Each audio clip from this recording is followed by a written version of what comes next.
As it had been in the years before the Great War, Big Mountain, the Big Empty, became home to one of the brightest minds of the 23rd century.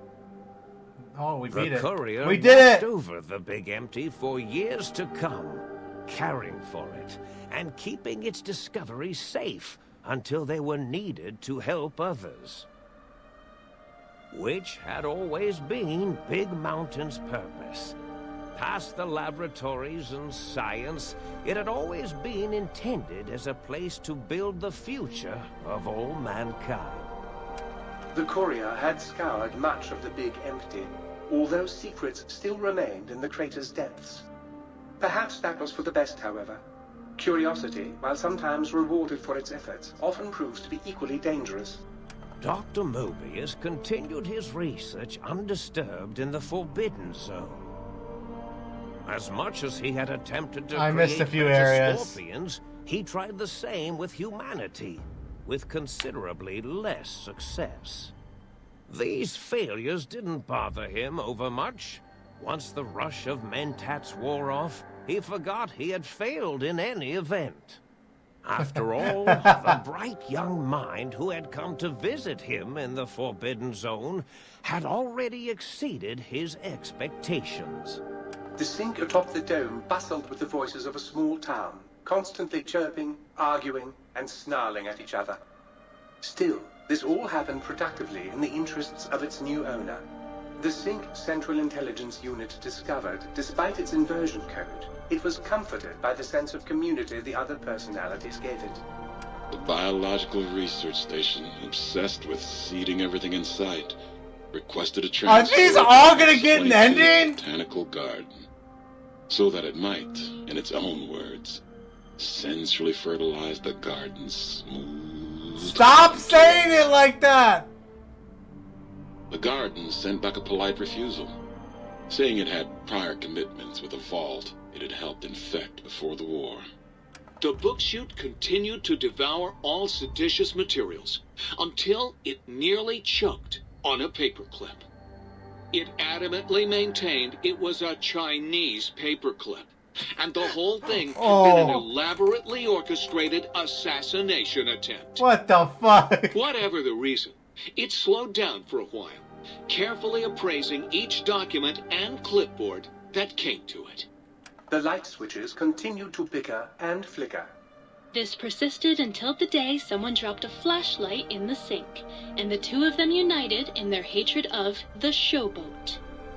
One of them eventually transferred to the Lightwave Dynamics plant, and began a long, unrequited affair with one of the holograms. Oh no. The sink continued to ruthlessly scrub any particulate Oh, the matter that sink! came near it. Eventually, What happened to Muggy and the toaster? Hydraulics plant and nearly flooded all the Big Empty in an attempt to scrub the crater clean. The toaster continued its psychotic spree, reducing all appliances in range to scrap electronics and spare parts. Yeah! After one of its more psychotic episodes, however, the other Sync personalities decided enough was enough and dumped the toaster in a bathtub. No! Not the Sparking and toaster! hissing, the toaster It was swore my its favorite! enemies would rue the day when they had bread and no way to toast it. Muggy did his best to collect coffee cups. Aww. Although in his quest, he accidentally trapped himself in Higgs Village. Oh no. It might have been the end for poor Muggy. Except he found it peaceful there, tidying up the kitchens of the think tank professors back when they had been flesh and bone. Well, except for Dr. O, who was an asshole that created Muggy in the first place.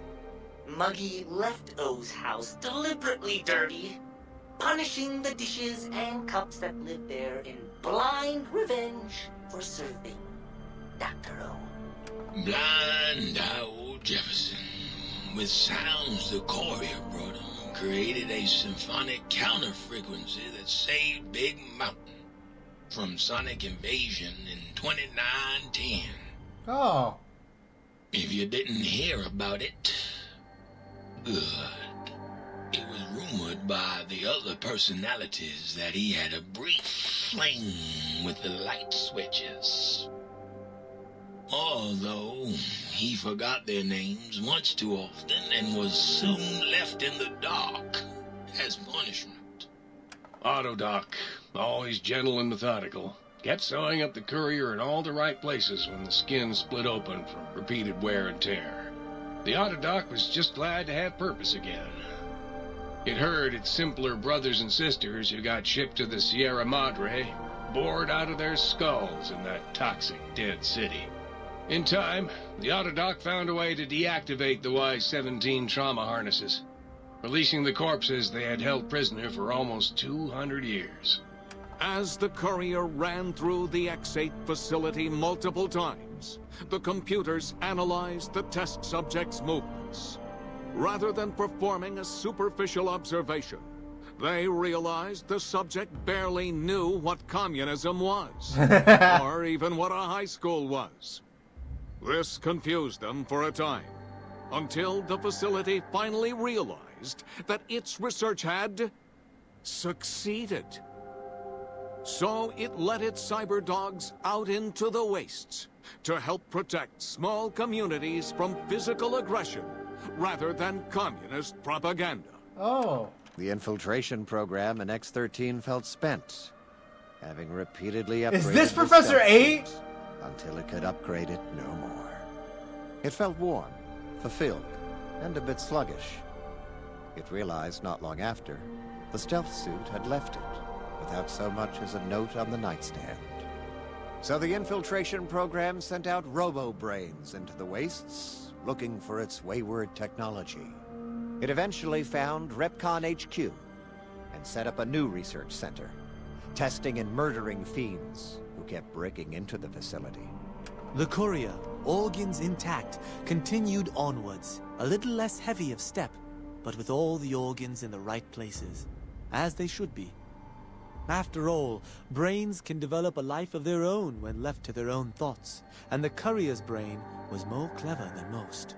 Dr. Klein and the think tank remained alive, unaware of the world outside. They looped through their daily routine, none the wiser about the world beyond, although perhaps wiser was the wrong word. The world outside belonged to the courier, and if anyone would shape it, well, the courier had already called dibs. There is an expression in the wasteland, old world blues. It refers to those so obsessed with the past they can't see the present, much less the future, for what it is. They stare into the what was, eyes like pilot lights, guttering and spent, as the realities of their world continue on around them. Science is a long, steady progression into the future. What may seem a sudden event often isn't felt for years, even centuries to come. In the times following the Second Battle of Hoover Dam, however, Old World Blues took on a new meaning. Where once it was viewed as a form of sadness, nostalgia, it became an expression describing the potential for the future. It can be easy to see science as evil, technology unchecked as the source of all ills, all misfortunes. With the courier at the helm, science became a beacon for the future. There was old world blues, and new world hope. And hope ruled the day at Big Mountain. We could say more, but the stories in the Big Empty speak for themselves.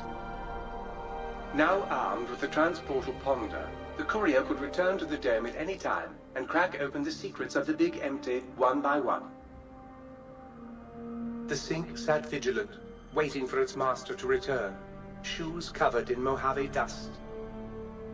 Only one road yet remained, and it was one the courier had to walk alone.